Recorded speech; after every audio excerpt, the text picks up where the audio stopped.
कुशाक को देखकर लोग हमेशा यही बोलते थे कि स्कोडा को इसे बड़ा बनाने की जरूरत है और फेसलिफ्ट नहीं, इसकी नई जनरेशन लाने की जरूरत है। लेकिन स्कोडा एक फेसलिफ्ट ही लेकर आई है और उसमें भी मैं ये बोलूंगा कि डिजाइन वाइज ये बहुत बड़ा फेसलिफ्ट नहीं है, क्योंकि फ्रंट लाइट्स और रेयर लाइट्स में ही चेंजेस हुए हैं और ग्रिल वगैरह में थोड़े बहुत चेंजेस हुए हैं। बाकी सारे के सारे पैनल्स वही पुराने वाले ही हैं। लेकिन मेरे हिसाब से इन लिमिटेड चेंजेस के साथ भी स्कोडा ने जो स्मार्ट गेम खेला है उससे इस गाड़ी की तरफ वो बायर जरूर खींच के चले आएंगे जो कि बेस वेरिएंट और मिड वेरिएंट्स ढूंढ रहे हैं मिड साइज एसयूवी सेगमेंट के अंदर। वैसे तो इसके पीछे ये दो बड़े रीजंस हैं, लेकिन एक बड़ा रीजन डिजाइन भी है। नहीं, गाड़ी अभी भी बड़ी नहीं दिखती है और ना ही बुच एसयूवी जैसी दिखती है जैसे कि अब इस सेगमेंट के अंदर बाकी गाड़ियां दिखने लगी हैं। अभी भी ये क्रॉसओवर जैसी ही लगती है, लेकिन जिस तरीके से फ्रंट और रेयर में काम किया गया है इसकी लाइट्स पर, वो इसे एक अप मार्केट फील जरूर देते हैं। ये जो एलईडी लाइट्स इस गाड़ी के अंदर लगाई गई हैं, ये इसे एक महंगी कार का फील देती है, जो कि पहले थोड़ा सा मिसिंग लगता था मुझे।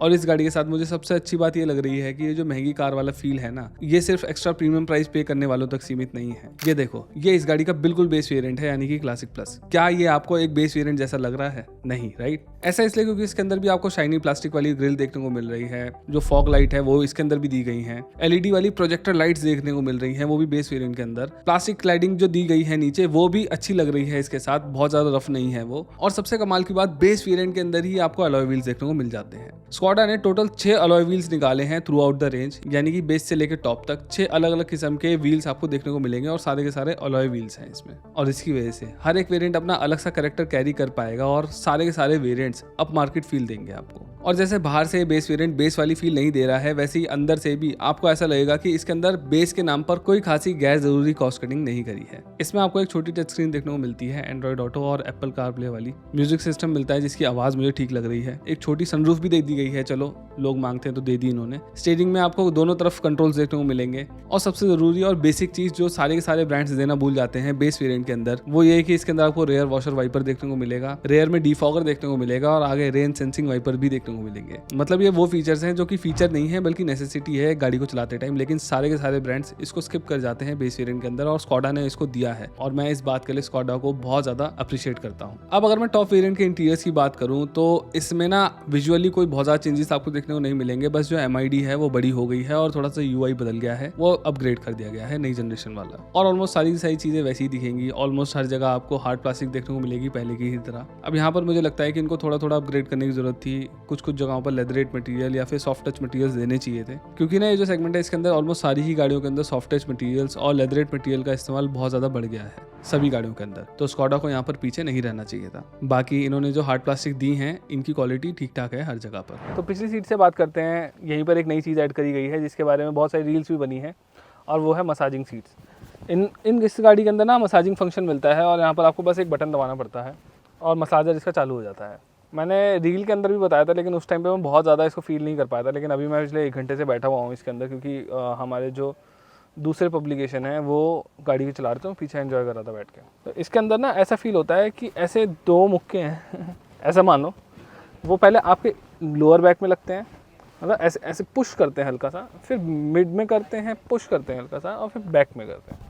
तो ऐसे ही चलता रहता है और ये काफ़ी एविडेंट है, अच्छा खासा फील होता है। अब बेशक मसाज एविडेंट है, लेकिन पर्सनली मुझे ये लगता है कि इसका कोई खास फायदा नहीं है। हाँ, अच्छा फील होता है, लेकिन पर्सनली मेरे लिए या मेरे से छोटे लोगों के लिए ज़्यादा काम का नहीं है। जो स्पेशली मिड एज लोग हैं या फिर जिनकी उम्र थोड़ी सी ज़्यादा है, उनको ये थोड़ा सा रिलैक्सिंग फील होगा, उनके लिए थोड़ा सा काम का होगा। लेकिन ज़रूरी नहीं कि हर किसी की फैमिली में उम्र वाले लोग हों जो कि पीछे बैठे हैं। और इसीलिए मुझे लगता है कि स्कोडा को कुशाक की रेयर सीट्स में वेंटिलेशन देनी चाहिए थी, और अगर वो ऐसा करते तो ये सीट्स, रेयर वाली सीट्स का ये फंक्शन सभी के लिए काम का होता, ना कि बस एक सिर्फ फन वाला फंक्शन बन के रह जाता ज्यादातर लोगों के लिए। और मेरे हिसाब से वो ऐसा कर भी सकते थे, क्योंकि उन्होंने ऑलरेडी मसाजिंग फंक्शन देने के लिए पैसे खर्च करे हैं, तो वो पैसा मेरे हिसाब से स्कोडा वाले वेंटिलेशन के अंदर डाल सकते थे। ऑल्सो पीछे जिस तरीके से इस फीचर को इंप्लीमेंट किया गया है उसके अंदर भी मुझे 2-3 कमियां दिखाई दे रही है। जैसे कि इस मसाज फीचर के अंदर ना आपको कोई भी डायनामिक कंट्रोल नहीं मिलता है, यानी कि आप इसकी स्पीड को कम या ज्यादा नहीं कर सकते हो किसी भी तरीके से, ये एक ही सेटिंग पे चलता है। दूसरा, आप बिना फील करे ये पता नहीं लगा सकते हो कि ये सीट्स चालू हैं या फिर बंद, क्योंकि इन्हें जो चालू बंद करने वाला बटन दिया गया है वो इनके चालू होने पर लिट अप नहीं होता है। अब इसमें आप लोग हो सकता है बोलो कि भाई इसमें क्या दिक्कत है, पीछे बैठ के चेक कर लो। हाँ, ऐसा है कि आप बैठ कर चेक कर सकते हो, लेकिन अगर मान लो बगल वाली सीट का मसाज फंक्शन चालू है तो वो मैं कैसे पता लगाऊंगा, क्योंकि लाइट तो जल नहीं रही है। और चलती गाड़ी में मसाजर की मोटर की आवाज भी नहीं आएगी, क्योंकि एम्बिएंट नॉइज बढ़ जाती है थोड़ी सी। ऑल्सो रेयर मसाजर सीट्स को बंद करने के लिए आगे भी कोई बटन नहीं दिया गया है, तो आपको पीछे जाकर बैठकर फील करना होगा या फिर थोड़ी देर हाथ लगाकर देखना होगा कि सीट चालू है या फिर बंद, और तभी आप इसको बंद कर पाओगे। मेरे हिसाब से तो इसके लिए एक बैकलाइट बटन अभी भी दे सकते हैं, अगले 2-3 लॉट के बाद दे देना चाहिए, ज़्यादा लंबा इंतजार नहीं करना चाहिए क्योंकि ये थोड़ा सा इनकन्वीनियंट होगा लोगों के लिए। बाकी अगर मैं लेग रूम की बात करूं तो आपको अच्छा खासा लेग रूम मिल जाता है। ये जो सीट है ये मेरी हाइट के हिसाब से एडजस्टेड है, 5'11" में हूँ और मैं ऐसी पोजीशन पे लगभग चलाता हूँ गाड़ी। आप यहाँ पर देखो लगभग 4 से 5 इंच का स्पेस यहाँ मिल रहा है आपको, अच्छा स्पेस है जो कि, और अगर पैर आप लंबे करके बैठते हो तो आपको अंडर थाई सपोर्ट भी अच्छा लगेगा। थोड़ी सी सीट की थोड़ी सी लेंथ और बढ़ सकती थी, लेकिन मेरे को कोई खासी शिकायत नहीं है इससे। सीट की कुशनिंग अच्छी है क्योंकि, इसलिए नहीं है। सीट की कुशनिंग इस सेगमेंट में टॉप नॉच है, लेकिन ये किससे ज़्यादा सॉफ्ट है और किससे ज़्यादा हार्ड है ये मैं अभी नहीं बता सकता हूँ, क्योंकि कुशाक पर कंपैरिजन का एम्बार्गो लगा हुआ है 20 अप्रैल तक, यानी कि 20 अप्रैल तक मैं इसे किसी और गाड़ी से कंपेयर नहीं कर सकता हूँ। और इसीलिए मेरा जो टिपिकल स्टाइल है ना रेयर सीट को कंपेयर करने का बाकी गाड़ियों के साथ, वो मैंने इस गाड़ी के लिए नहीं करा है, अभी बाद में करूँगा। एक्चुअली एक बड़ा लॉन्ग वीडियो लेकर आ रहा हूँ जिसमें इस सारे सेगमेंट की गाड़ियों को कंपेयर करूँगा और अलग अलग चीज़ों के लिए मैं बताऊँगा किसके लिए कौन सी गाड़ी सही है। उस वीडियो का ज़रूर वेट करना। चलो अब मुद्दे पर आते हैं, यानी कि गाड़ी चलाने में कैसी है और आखिर ये जो 8 स्पीड गियर बॉक्स दिया गया है इससे क्या फ़र्क पड़ा है। देखो मैंने इस मीडिया ड्राइव के अंदर कुशाक का 1 लीटर 8 स्पीड टॉर्क कन्वर्टर वाला वेरिएंट ही चलाया था। इसके बाद मुझे 1.5 लीटर वाला वेरिएंट भी चलाना था, लेकिन तब मेरी तबीयत थोड़ी सी ख़राब थी और उसके बाद मुझे फ्लाइट भी पकड़नी थी देहरादून की, ताकि मैं डस्टर को चला सकूँ। लेकिन वैसे जो भी मैकेनिकल चेंजेस है ना वो सिर्फ 1 लीटर वाले के अंदर ही करे गए हैं। जो 1.5 वाली गाड़ी है वो बिल्कुल वैसी ही है और इसीलिए 1 लीटर वाली गाड़ी को एक्सपीरियंस करना सबसे ज़्यादा ज़रूरी था और मैंने वो करा है। देखो ये जो कुशाक में 1 लीटर इंजन मिल रहा है ना, ये वही इंजन है जो कि काइलैक में भी मिलता है। यानी कुशाक का ये 1 लीटर इंजन जनरेट करता है 114 bhp की पावर और 178 Nm का टॉर्क, और ये जो पीक टॉर्क है ना ये आपको 1750 से लेकर 4000 RPM के बीच में मिल जाता है। और यहीं पर गौर करने वाली बात है, देखो कुशाक की ड्राइव पर ना एक गाड़ी पर 2 पब्लिकेशन थे, यानी कि टोटल 4 लोग थे, मैं, मेरा DOP और दूसरी पब्लिकेशन के होस्ट और उनके DOP। अब ये वाली बात मैं इसलिए आपको बता रहा हूँ क्योंकि गाड़ी के अंदर 4 लोग थे और उनका लगेज भी था काफी सारा, जिसकी वजह से गाड़ी के अंदर अच्छा खासा वेट था जब मैं इस गाड़ी को टेस्ट कर रहा था। और इस वजह से मुझे ये चीज़ क्लियरली समझ में आ सकी कि ये जो 1 लीटर इंजन है इसको ज़्यादा फर्क नहीं पड़ता है वजन के साथ भी, स्पेशली इसलिए क्योंकि इसका जो लोअर मिड रेंज टॉर्क है ना वो बहुत ही ज़्यादा अच्छा है। कार सिटी स्पीड्स पे तो अलाइव फील होती है, साथ ही साथ मैं हाईवेज पर भी अच्छी स्पीड मेंटेन कर पा रहा हूँ और किसी भी पॉइंट पर मुझे ऐसा नहीं लग रहा है कि इंजन स्ट्रेस में है। गाड़ी बहुत ही ज़्यादा एफर्टलेसली ट्रिपल डिजिट पे पहुंच जाती है और पता ही नहीं लगता कि आप कब गलती से 120-130 की स्पीड करने लग जाते हो। एंड अगेन मैं ये बोलना चाहूँगा कि ये एक्सपीरियंस मैं कर रहा हूँ 4 लोग और इतने सारे सामान के साथ, और ये चीज़ ना इस सेगमेंट में आने वाले 1.5 लीटर NA इंजन के साथ कर पाना काफ़ी ज़्यादा मुश्किल है, क्योंकि जो उनका पीक टॉर्क है ना वो 4000 RPM के आसपास आता है, वहीं इसका इतना नीचे। अब कुशाक के 1 लीटर के अच्छे टॉर्क की वजह से इस गाड़ी को चलाने में तो मज़ा आता ही है, लेकिन अगर आप इस गाड़ी से हाईवे पर रेस लगाने की कोशिश नहीं करोगे तो आपको ये गाड़ी माइलेज भी अच्छी निकाल के देगी। और उसके पीछे एक छोटा रीज़न है इसका 8 स्पीड ट्रांसमिशन। इसके 1 लीटर TSI में अब 8 स्पीड ट्रांसमिशन आने की वजह से कंपनी के हिसाब से जो फ्यूल एफिशिएंसी है वो थोड़ी सी बढ़ जाएगी हाईवेज पर खासकर, और स्मूथ होने के साथ साथ गाड़ी की जो शिफ्ट्स है ना वो भी काफ़ी ज़्यादा फास्ट हो गए हैं। और अगर आप थोड़े लाइट फुट के साथ गाड़ी चलाओगे ना तो काफ़ी कम RPM पर ही गाड़ी शिफ्ट कर लेती है अगले गियर पे, जिसकी वजह से गाड़ी की जो फ्यूल एफिशिएंसी है वो थोड़ी सी बढ़ गई है। लेकिन ऐसा हो क्यों रहा है आखिर, इसी ना मैं आपको साइकिल गियर्स की एनालॉजी से समझाता हूँ। वैसे टॉर्क कन्वर्टर के अंदर ना प्लैनेटरी गियर्स होते हैं, लेकिन ये साइकिल वाले एग्जांपल से बस आप समझ लो, क्योंकि प्लैनेटरी गियर से समझाना थोड़ा सा मुश्किल है। मान लो एक तरफ आपके पास है 5 गियर वाली साइकिल और दूसरी तरफ आपके पास है 8 गियर वाली साइकिल, जैसे कि कुशाक के अंदर 8 गियर आते हैं। और मान लो कि जो पहले और आखिरी गियर का साइज है ना वो दोनों ही साइकिल्स के अंदर सेम है, सेम बराबर बड़े हैं मतलब। अब जब 5 गियर वाली साइकिल में स्पीड बढ़ने पर चेन पहले गियर से दूसरे गियर पे आएगी तो चेन को ज़्यादा डिस्टेंस ट्रेवल करना पड़ेगा छोटे गियर में स्लॉट इन होने के लिए। वहीं पर 8 स्पीड में देखो इस चेन को काफ़ी कम ट्रेवल करना पड़ रहा है, और ऐसा इसलिए क्योंकि जितनी जगह में 5 गियर्स को स्पेस्ड आउट किया गया है उतनी ही जगह में 8 गियर्स को किया गया है, और इसीलिए 5 गियर्स के मुकाबले 8 गियर्स के अंदर 2 कॉन्सिक्यूटिव गियर्स के बीच में जो स्पेस है ना वो कम है, मतलब जो उनका डिफरेंस है वो कम है, जिसकी वजह से चेन को कम ट्रैवल करना पड़ता है और जिसकी वजह से जो आपका गियर शिफ्ट है वो स्मूथ फील होगा। और क्योंकि सभी गियर्स के बीच में डिफरेंस कम है इसकी वजह से गाड़ी अगले गियर पे बहुत जल्दी शिफ्ट हो जाती है जब आप एक्सीलरेट करते हो, जिसकी वजह से इंजन RPM ज़्यादा नहीं बढ़ती, यानी कि इंजन को एक ही गियर पे ज़्यादा देर तक नहीं टिकना पड़ता है अगले गियर में जाने से पहले। इसीलिए कम RPM के साथ ही आप अच्छी स्पीड्स पकड़ लेते हो एक्सीलरेट करते टाइम भी। और इतने सारे गियर्स होने की वजह से ब्रांड मेरे हिसाब से 8 स्पीड ट्रांसमिशन के अंदर जो टॉप गियर है यानी कि 8वां गियर, उसका साइज 5 या 6 गियर वाले ट्रांसमिशन के टॉप गियर के मुकाबले थोड़ा सा छोटा रख पाई होगी, जिसकी वजह से 100 की कांस्टेंट स्पीड पर भी मैंने आरपीएम 2000 से थोड़ी सी कम देखी, और जिसकी वजह से लगातार 100 किलोमीटर पर आवर की स्पीड पर चलाओगे ना अगर आप इस गाड़ी को, तो ये आपको 19 से 20 किलोमीटर पर लीटर की माइलेज दे देगी। कांस्टेंट स्पीड की बात कर रहा हूँ आपको समझाने के लिए। वैसे जो आरपीएम वाली चीज़ मैं बोल रहा हूँ ना, ये कोई बहुत बड़ा चेंज भी नहीं है। ये गाड़ी पहले 6 स्पीड ट्रांसमिशन के साथ भी 2000 से 2100 आरपीएम के बीच में रहा करती थी, जो कि पहले भी काफ़ी ज़्यादा इंप्रेसिव था कंसीडरिंग कि ये सिर्फ 1 लीटर का इंजन है, क्योंकि जो 1.5 लीटर वाले MPFI नन टर्बो इंजन होते हैं उनकी आरपीएम 2500 से 3000 के बीच में रहती है, जो कि काफ़ी ज़्यादा है। जैसे कि मारुति के 1.5 लीटर इंजन के साथ पहले 5 स्पीड का ट्रांसमिशन आता था, जिसकी वजह से 100 की स्पीड पर ये इंजन 3000 आरपीएम के आसपास रहता था, जो कि काफ़ी ज़्यादा है, और इसकी वजह से माइलेज काफ़ी ज़्यादा गिरती थी। वैसे ही अगर मैं होंडा के 1.5 लीटर वीटेक इंजन की बात करूँ जिसमें 6 गियर्स मिलते हैं, उसकी आरपीएम 2500 आरपीएम के आसपास रहती है। और इवन हुंडई के भी 1.5 लीटर इंजन की आरपीएम 2500 से थोड़ी सी ज़्यादा रहती है 100 की स्पीड पे। वहीं जो टिपिकल 1.5 लीटर डीजल इंजन होते हैं छोटी कार्स के अंदर, उनकी आरपीएम 2000 आरपीएम के आसपास रहती है। और जो महिंद्रा के अंदर आने वाला 1.2 लीटर GDI है उसकी आरपीएम सिर्फ 1800 के आसपास रहती है। 100 की स्पीड की बात कर रहा हूँ यहाँ पे। देखो इसके अंदर दिक्कत 6 स्पीड ट्रांसमिशन की नहीं है, बल्कि इंजन के टॉर्क की है। ज़्यादातर जो 1.5 लीटर NA इंजन होते हैं ना, वो सिर्फ 150 Nm का टॉर्क बनाते हैं, और ये जो टॉर्क होता है ना, ये भी 4000 आरपीएम के आसपास डिलीवर होता है पीक टॉर्क, जिसकी वजह से कंपनीज ऐसे इंजन के साथ टॉप गियर्स को ज़्यादा छोटा नहीं बना सकती, वरना वो ट्रैक्टेबल फील ही नहीं होगा, आपको गियर डाउन करने पड़ेंगे बार बार। वहीं पर जो 1 लीटर TSI है, इसका टॉर्क 178 Nm का है, जो कि मैंने पहले बताया था, और ये सिर्फ 1750 आरपीएम से ही मिलना स्टार्ट हो जाता है,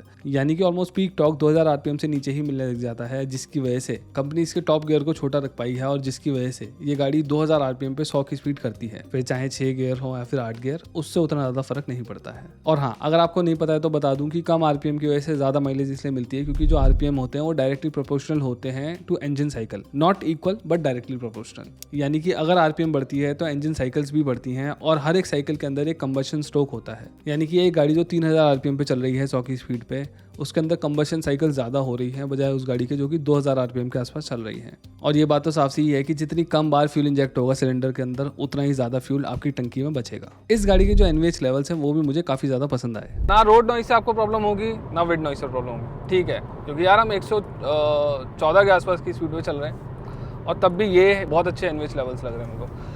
NVH में आपका वाइब्रेशन भी आती है, इंजन वाइब्रेशन है, थोड़े थोड़े हैं। जब आप सुबह सुबह गाड़ी चलाओगे, जब बिल्कुल सराउंडिंग्स में शोर नहीं होगा, तब आपको हल्के हल्के फील होंगे, वरना फील नहीं होंगे आपको बिल्कुल भी। इंजन की बात करूँ तो इसके अंदर आपको एक रंबल साउंड मिलती है, एक स्पोर्टी रंबल मिलता है आपको, और एक 3 सिलेंडर इंजन से मैं इस तरीके की आवाज़ की उम्मीद नहीं कर रहा था। बहुत ही ज़्यादा अच्छी आवाज़ है इस गाड़ी की, स्पेशली जब आप थोड़ा तेज़ चला रहे हो तब और भी ज़्यादा अच्छी हो जाती है। इंजन के बाद जहाँ पर कुशाक शाइन करती है वो है इसकी हैंडलिंग। इस सेगमेंट की सारी गाड़ियों को चलाने के बाद मैं बोल सकता हूँ कि इससे अच्छी हैंडलिंग किसी गाड़ी के अंदर नहीं मिलती है आपको। गाड़ी बहुत ही ज़्यादा कॉन्फिडेंस इंस्पायर करती है और मन करता है कि इस गाड़ी को तेज़ भगाया जाए, क्योंकि गाड़ी कभी भी रोड नहीं छोड़ती है। इस वीडियो को शूट करते वक्त मैं इस गाड़ी को जयपुर के एक ऐसे हाईवे पे चला रहा था जहाँ पर speed limit 100 kilometre per hour की तो दी गई है, लेकिन इस रोड पर इतने एंडुलेशंस हैं, इतना पैच वर्क है कि गाड़ी पूरे टाइम हिलती ही रहती है। और यहीं पर इस गाड़ी का कमाल का कंट्रोल भी समझ में आता है। अगर कोई ऐसी गाड़ी होती जिसके सॉफ्ट सस्पेंशन होते तो मैं इस गाड़ी को 100 की स्पीड पे चला ही नहीं पाता 4 लोगों के साथ, क्योंकि उस गाड़ी के अंदर बॉडी मोशन बहुत होता है और ऐसा लगता है कि गाड़ी कहीं पलट ना जाए। लेकिन हम इन रोड्स पे भी ऐसा कर पाया, और इसका एक बड़ा श्रेय जाता है इसकी थोड़ी सी स्टिफ राइड को। लेकिन यहीं पर इन्हीं रोड्स पे मुझे इस सस्पेंशन के डाउन साइड भी देखने को मिले। बेशक इसकी स्टिफ राइड की वजह से मुझे बैलेंस खोने का डर नहीं लग रहा है, लेकिन ये राइड उतनी कंफर्टेबल भी नहीं है। गाड़ी के अंदर रोड की पूरी फील आती है, झटके पता लगते रहते हैं, और बैड पैचेस पर अगर आप थोड़े से तेज निकल जाओ तो गाड़ी के अंदर इस तरीके की आवाज़ भी आती है जो कि सस्पेंशन की आवाज़ है। आप गाड़ी के अंदर कॉन्स्टेंटली हिलते रहते हो, गाड़ी के झूलने की वजह से नहीं बल्कि खड्डों की फील से। दोनों में फ़र्क है, लेकिन दोनों ही ठीक नहीं लगते हैं। यानी कि बेशक आप इन रोड्स पे गाड़ी को तेज़ तो चला लोगे, लेकिन कंफर्ट और मज़ा नहीं आएगा आपको। तो इसीलिए आपको अल्टीमेटली अपनी गाड़ी की स्पीड थोड़ी सी कम करनी पड़ेगी। इस तरीके के रोड्स पर आपको ऐसी SUVs के सस्पेंशन ज़्यादा पसंद आएंगे जो कि एक परफेक्ट बैलेंस देती है राइड क्वालिटी और हैंडलिंग में। राइड क्वालिटी से मतलब है कि आपको खड्डों पर कितना ज़्यादा कंफर्टेबल फील होता है। जैसे कि मान लो कि अगर एक सॉफ्ट सस्पेंशन वाली कार राइड एंड हैंडलिंग के मामले में यहाँ पर है, तो एक बैलेंस सस्पेंशन वाली गाड़ी यहाँ पर होगी, और कुशाक जिसके सस्पेंशन सेटअप थोड़े से स्टिफ हैं वो यहाँ पर कहीं होगी। यानी कि हैंडलिंग तो इस गाड़ी की बहुत बेटर है, लेकिन आप थोड़ा सा कॉम्प्रोमाइज़ करते हो बैड पैचेस पर और राइड क्वालिटी पर। अब जब हमने गाड़ी को अच्छे तरीके ये समझ लिया है तो आप समझते हैं कि ये गाड़ी आखिर किसके लिए है। मुझे क्या लगता है कि जो स्कॉडा ने 1 लीटर इंजन की प्राइसिंग करी है ना, वो बहुत ही ज़्यादा अच्छी करी है। 10,70,000 के बेस एक्स शोरूम प्राइस पर आपको ये कमाल का इंजन मिलता है और इतने सारे इंपॉर्टेंट फीचर्स मिलते हैं जो कोई भी नहीं दे रहा है। तो बेस वेरिएंट का प्राइस बहुत अच्छा है। और सिर्फ बेस वेरिएंट का ही नहीं, बाकी के जो मिड और लोअर मिड वेरिएंट्स हैं उनकी प्राइसिंग भी बहुत ज़्यादा अच्छी है। और स्पेशली इसलिए अच्छी है क्योंकि जो इसका इंजन है ना, वो बहुत ही ज़्यादा पावरफुल है।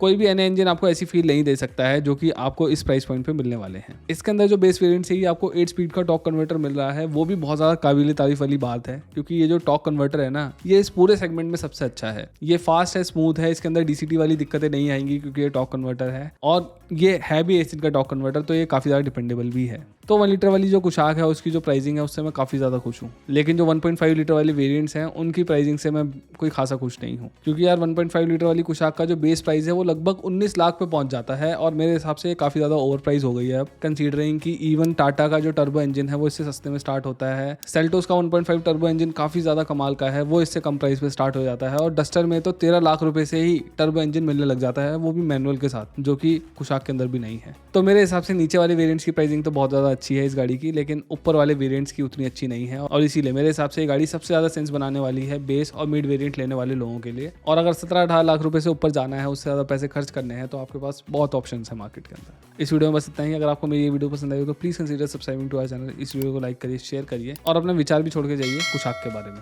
Thank you.